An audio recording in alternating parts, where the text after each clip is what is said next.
Time reports a United Nations study out this week finds domestic violence is one of the most common killers of women around the world. About 50,000 women were killed in 2017 by an intimate partner or relative. On average, that means about 137 women were killed every day by family members. Alex Wagner recently met with domestic abuse survivors and has more on this. Alex, good morning. Good morning. In the U.S. alone, an estimated 1 in 4 women is victim of severe physical abuse. It's an epidemic we've been looking into for months. Earlier this year, we asked viewers to send in submissions for our series, Note to Self. We found close to 100 of those notes mentioned a history of domestic violence. 2 of those women are part of this group, which ranges from a municipal judge to a former UN worker, a New York Times bestselling author, Bernie Sanders' former deputy campaign manager, and the president of a nonprofit foundation.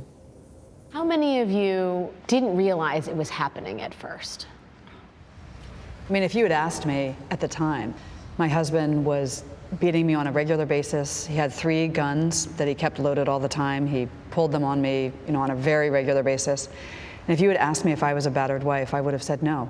I'm not. I'm a strong, smart, independent woman who's in love with a troubled man. And I became increasingly ashamed that I loved him and that my love was making me vulnerable and making me go back again and again.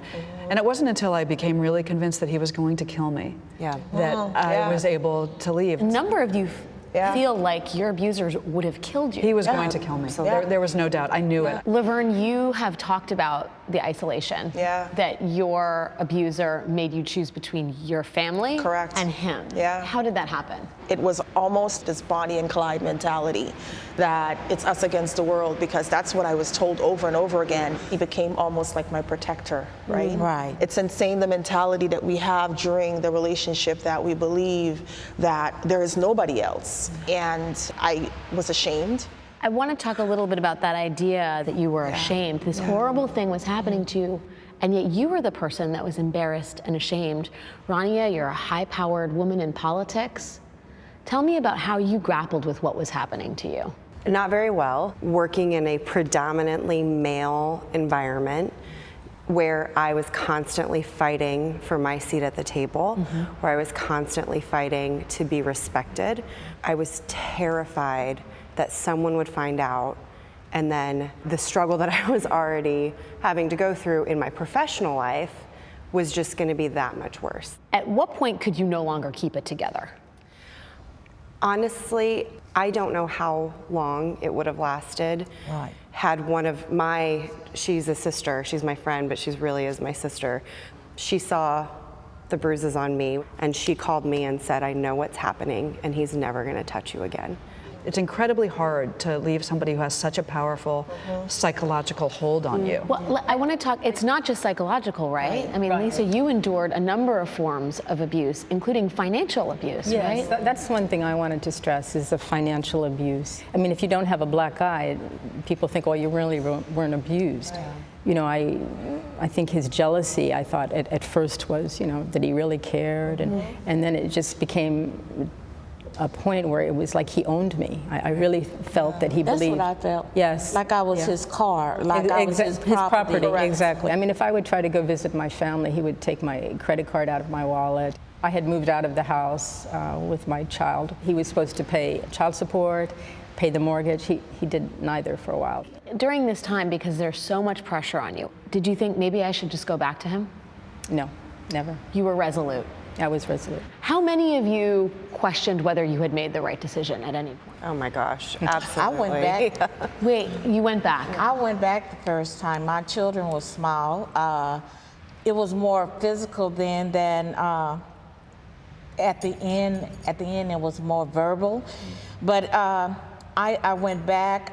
I left him for a year, and I said, well, if you promise not to hit me anymore, I'll come back to you. Did you really think he was going to stop hitting you? No, but I had to do something for my babies. A lot of people hear stories of domestic abuse, and they don't understand why you stayed. They keep asking the question, well, why did you stay? How do we need to reframe that question? I think the question would be, why does he think he can do that and get away with it? Correct. We tend to sometimes think that we let it happen. But of course you didn't. Of course. And the first time he slapped me, I saw stars. That's how hard he slapped me and stormed out. And I'm sitting there and I asked myself that question. How could you let this happen? But of course you didn't. And And people people incredibly ask, confusing to have love and violence go together. all in one. It's just, And it's also powerful textbook feelings. too to say they beat the crap out of you, and then for me, I'm sure he would then put his arms around me and say, "Stop crying, I'm here." So the person who And damages so- you is also healing you. Yeah. Let me sort of ask one big question as we close this out. We are having this conversation against a much broader backdrop of accountability, sexual relations, sexual harassment, sexual predation, power. And control. Are you all more optimistic that we can put an end to domestic violence given the national conversation that we're having right now? I am so optimistic. Journalists are listening, the media is listening, police officers, the courts, law. It's not going to change overnight, but I am tremendously optimistic. And I'm from a very small community. Some people are going to say, why did you air your dirty laundry?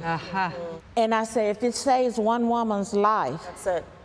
then let the laundry hang out. We reached out to Judy's ex-husband. He didn't deny the allegations and said that he believes abuse goes both ways. The National Domestic Violence Hotline told us that the first step in getting out of an abusive situation is to have a safety plan, a plan to prepare to leave, a plan when you leave, and a plan after you leave.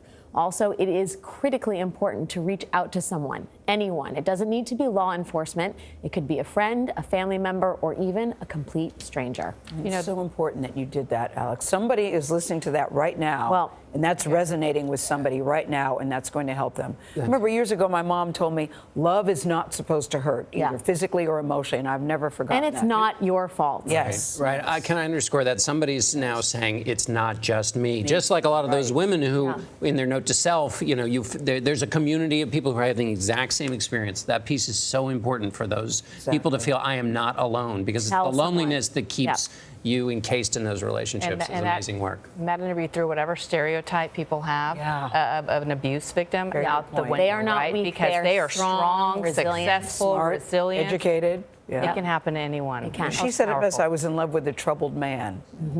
We just change our thinking about that. Yeah, they are the aggressors. Exactly. Thank you. Well, the National Domestic Violence Hotline has counselors available around the clock. So if you or someone you know needs help, that number is 1-800-799-SAFE. They can help people in abusive relationships get to a safe place. You can also visit CBSThisMorning.com for more safety plan tips. This is such an important segment. I'm so glad we did this. I am too. I won't forget what they said. The one woman said the person who's loving you is also healing you at the same time.